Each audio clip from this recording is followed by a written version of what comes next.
উনি লাশ হয়ে আছেন, আপনাদের সকলের পরিচিত, কারো আপনজন, কারো আত্মীয়, অনেকে সুদে আইসেন, হিতাকাঙ্ক্ষী আসছেন, সবাই আপনাদের সকলের পরিচিত। আমি যতটুকু জানি উনি অত্যন্ত সহজ সরল মানুষ ছিলেন, সবার সাথে হাসি খুশি ব্যবহার করতেন। আমার আব্বাকে আপনারা অনেকেই চিনেন, আমার আব্বার সমবয়সী ছিলেন। আমার আব্বা ওনাকে নাম ধরে ডাকতেন, আর উনি আমার আব্বাকে সানমিয়া ভাই হিসাবে ডাকতেন। ওনার সাথে আমার আলাপ আলোচনা হয়তো বিভিন্ন সময় বলতো যে আমরা একসাথেই তোমার আব্বা সহ খেলাধুলা করছি, 2 থেকে 3 বছরের বড় ছিল তোমার আব্বা, আমরা এক সমবয়সী। ওনার মুখের কথা, ওনার সাথে যারা অন্যের বাড়িতে পারিশ্রমিকে বা যারা কাজ করছে যত টাকা দিত এর ডাবল ওনাকে টাকা দিত। আমি জিজ্ঞাসা করছি আপনাকে কেন ডাবল দাম দিত? হয়তো হেরা জানতো আমি এনেকে নিয়েতে খাঁটিভাবে মানুষের কাজ করি, আমার কাজে কোনো ফাঁকি ঝুঁকি নাই। ওনার মুখের থেকে আমি এই কথাগুলো শোনা, যতদিন দুনিয়াতে চলে গেছেন সহজ সরলভাবে যার যে কাজ করছেন, আন্তরিকতার সাথে কাজ করছেন।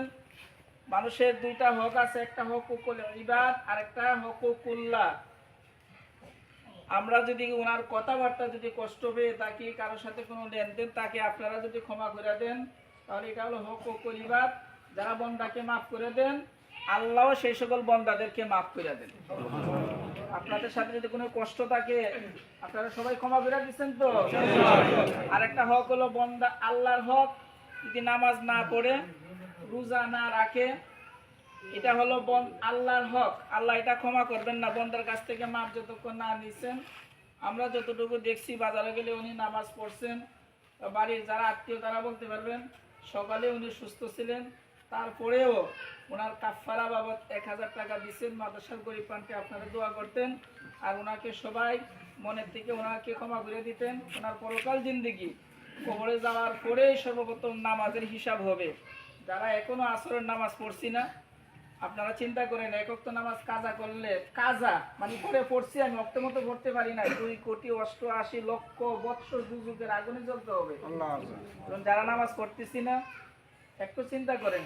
এই জন্যই ব্রেইন দিছে আল্লাহ, একমাত্র বিচার হবে ব্রেইনের কারণে। যারা এখনো লাশ সামনে দেখার পরেও নামাজের প্রতিজ্ঞা করেন না, অবহেলা নামাজ কাটাইতেছেন, যুবক থেকে নিয়ে বৃদ্ধ হইতেছেন, আপনাদের আমাদের কি পরিণতি হবে? আল্লাহ যেন আমাদের সবাইকে আল্লাহর হক, বিশেষ করে নামাজ পড়া থেকে নিয়ে যাবতীয় সকল হক, বন্দার হক, আল্লাহর হক যেন আদায় করে দুনিয়া থেকে যাইতে পারি। আল্লাহ সবাইকে তৌফিক দান করুন। আমিন। ওনার পরিবারের পক্ষ থেকে সংক্ষেপে একটু বলেন, তারপর